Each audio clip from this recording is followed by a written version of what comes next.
Welcome back. This will be part 9 in the character rigging tutorial series. So the previous videos we talked about how to create joints, resize the joints, and position the joints properly according to our model of our character. So that is part 1 of the rigging process, which is skeleton creation. Part 2 is skinning. So skinning is the process of attaching the geometry to the joints, so that way when the joints move and rotate, it will deform and move and rotate parts of the body that we want it to. So that's another reason why we set up the joints in the position and method that we have, so that way we can know how the body should move according to these joints. So the skinning tools are underneath the rigging module and underneath the skin drop down. I'll show you some of the basic tools of creating skinning in this video tutorial, and then in later videos we will come back and talk about how to refine the skinning, which is called painting the skin weights. So a couple things we need to know before we do the skinning is the geometry needs to be, and I also have a hidden piece of cloth here, so we'll unhide that temporarily. All of our geometry pieces should be left individual.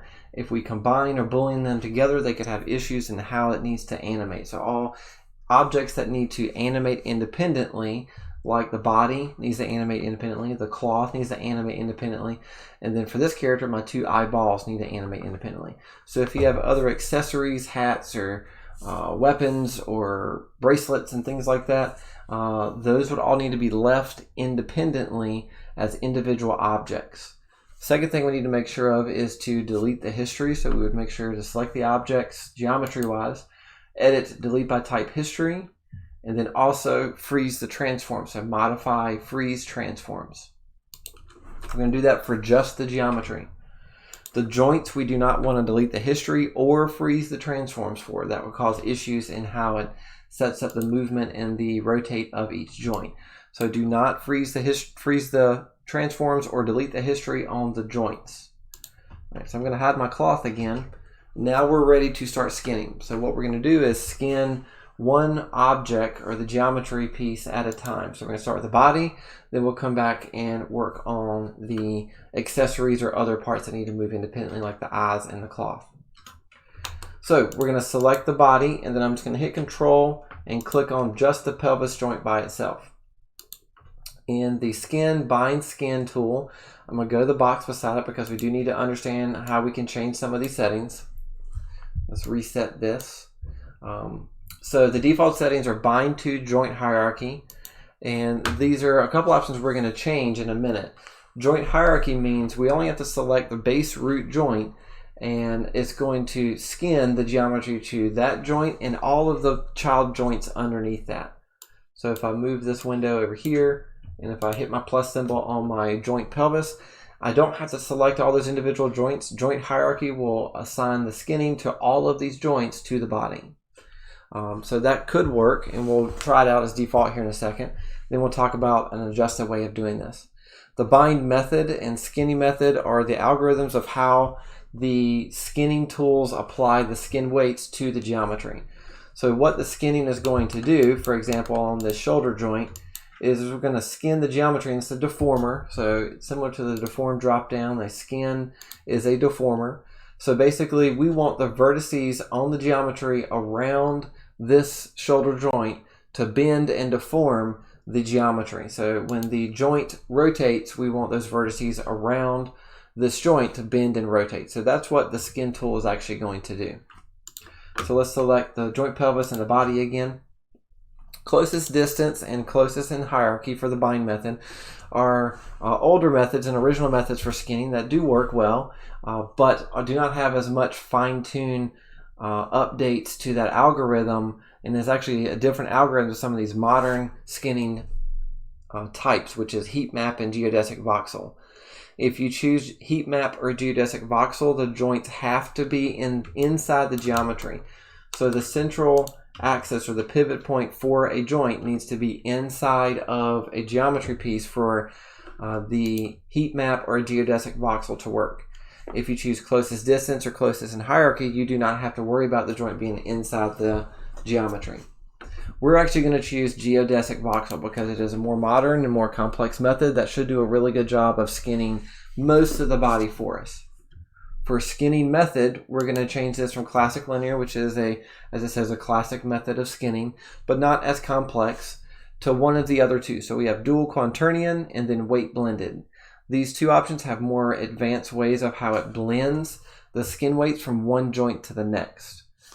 So basically what's going to happen is we have skin weights on the shoulder joint for this area around the body, as well as skin weights for the clavicle and the spine joint. So it'll blend the percent that this vertex moves with each joint. So one vertex has to have 100% skin weight on at least one joint. But for the shoulder area, we may have 70% movement for the shoulder joint for one particular vertex, 15% to this joint to that one vertex, and 10% to this other joint. So as long as that percentage equals up to 100%, we can have blending of more than one joint that's affecting one vertex. And that will create smoother, more natural deformation of the body with the way it blends it together. So the skinning method changes how it's blending between different joints. We're going to choose dual quaternion. So as default, bind to joint hierarchy, bind method geodesic voxel, skinning method to dual quaternion. I'm going to go back and select my body, hold down Control and click on the joint pelvis. I'm going to zoom out so we can see what it does. With those settings, I'm going to click bind skin. Now this is going to take a little bit of time, not too long. I would always suggest saving before you bind skin. I did that before I started the video, but save before you do the bind skin command because it potentially could crash, but it should not. So that's going to do two things once the bind skin says it is completed. It's going to first, when I deselect my joints, it's going to colorize my joints in this rainbow color scheme, which basically just says these joints are assigned as a skin to some kind of geometry, at least one piece of geometry. That's what the color coordination means. And it tries to associate the colors according to outward from the base root joint. So my root joint's my pelvis, so it changes it from a warm color to cooler colors, back to warmer and cooler colors the further away it gets from the pelvis. So the colorization just shows what joints are assigned as skin to geometry. The second thing it's going to do is when I start to rotate a joint now, it will start to deform the geometry around it. So if I select the shoulder and rotate that, or if I select the elbow and rotate that, or a finger joint and rotate that, it should start to show you that the geometry now moves with the joints. Now this is a good opportunity to show that we should always only move the root pelvis joint. So this is the only joint we should ever translate or move. Right? All other joints we should rotate. So any child joint to the pelvis we should rotate. So the idea now is to test all of our joints to see how well that skinning deformer applied that skin to the joints. So we're going to rotate every joint and see how the body deforms. Now it's going to do a pretty good job in areas, and other areas we're going to have to come back and refine, which is called painting the skin weights. Now one thing to remember when you're testing out the joint rotation and movement is to always hit Control Z to go back to the bind pose. The bind pose is the pose where we attach the skin to the joints. So whenever you're testing a joint to see how it deforms the geometry, so rotate that, make sure you hit Control Z to undo back to the bind pose. That is really important, so that way when we further create complex character control rigs with easy access motion controls, we can always do it based off of the bind pose. So make sure whenever you're testing a joint's rotation or movement to see how it deforms the body, you always undo to get back to bind pose. Alright, so that works, but we also have a lot of joints that we're never going to need skinning on, like the fingertip joints. I don't ever need the fingertip to move that joint. The last toe joint down here, I don't need this really to move that toe. I really just need this joint right here to rotate the toe. And then also the end joint for the jaw and end joints for the eyes, and really the eyes in general. I don't want the eye joint to rotate my skin for my head. So if I rotate this, you can see it actually is rotating the skin for the head. If I rotate the end jaw or move the end jaw joint, it's moving the jaw, which is unnatural. So we're going to unbind the skin and then choose a different method here. So let's select the skin. I'm going to go to Skin, Unbind. Okay, that removes the skin deformer from the geometry, removes the color coordination. So this method, I'm going to select my body, the geometry, and then I'm going to go select the individual joints that I want to skin with. So let's just select the joints that I need to use. So pelvis, the spine, the neck, the head. I might want to do a little bit of motion with the top of the head, although not very natural, but I'm going to add it in here. The jaw base, I do not need the jaw end. I do not want my eye or eye ends to be selected now because this is just main body motion. We're going to do the arms, carpals, each finger joint until the last end finger joint. I do not want that end one. So we'll skip over the last finger joint for each finger. And we'll go select all of our joints. We'll skip the last thumb. We want our twist and our helper joints. We'll move on to our other arm. I do not want that end joint there, so we'll skip over that one. Skip over the end joint for each finger. Skip over the last thumb, get our twist and helper joints. Go down to our legs. We don't want the toe end, and I actually don't need the heel as well. So I'm going to skip over the toe end and heel, and then we'll find all of our helper and twist joints. Skip over our end and heel, find our helper and twist joints. So we're just having the joints selected that we know we're going to want to actually animate. This cuts down the amount of joints that have skinning associated with it that could potentially deform the body in a natural way. And also kind of streamlines the skinning process. So now with the body and just the joint selected that we want to add the skin to, we're going to go back into bind skin in the option box. I'm going to keep geodesic voxel for bind method and dual quaternion for skinning method, but I'm going to change bind to from joint hierarchy to selected joints. So if I use selected joints, it is not going to bind the skin to those other joints on the body that are not selected, which it will be a more streamlined process. So in differences, I'm changing it to selected joints and not selecting all of my joints there. Let's do bind skin. All right, takes a couple of seconds to get that running.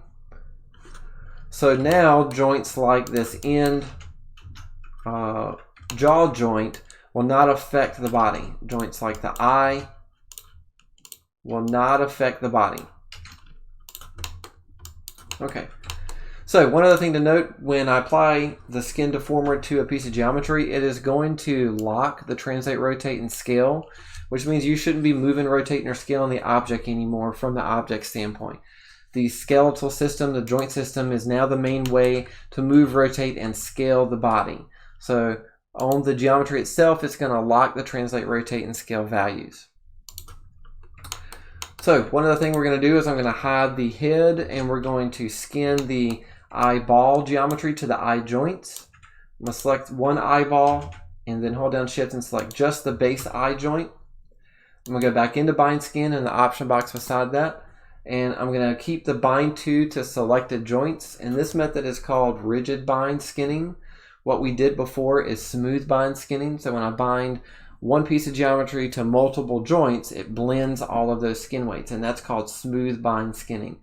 When I apply skinning from one object to just one joint, that's called rigid bind skinning. So I'm going to change the bind to selected joints. Bind method, I'm going to change that back to closest distance, and skinning method, I'm going to change that back to classic linear. When I'm skinning just one object to one joint, I don't need to use complex skinning methods. I can use just a basic default closest distance and classic linear. So let's bind skin. Then I'm going to select the other eyeball and the other eye joint, and then we'll go back to bind skin, select the joints, closest distance, classic linear, and bind skin. So that method that we skinned the eyeballs can be done with other types of accessories like a hat or glasses or a weapon or bracelets or anything like that, where you want to only skin one object to one joint. Same method as what I just did with the eyeballs. I'm going to unhide my body. So that way now if I rotate my neck, the eyeball should move or animate with it. So one thing to note is to go test out how the body is deforming whenever I rotate each joint. There will be some problem areas like the shoulder joint right here, where it shows it's moving too much of the chest cavity and even upwards of the neck as well. So the next video we'll come back and talk about how to refine the skin, and that's called painting the skin weights. But some problem areas that you'll always see are going to be the shoulders, they're going to be the hips, that's moving too much of the lower torso area, the trunk of the body, and the neck area. But now we can see how the body can potentially move when these joints actually move or rotate. So that'll wrap up this video. Next video, we'll come back and talk about how to refine those skin weights.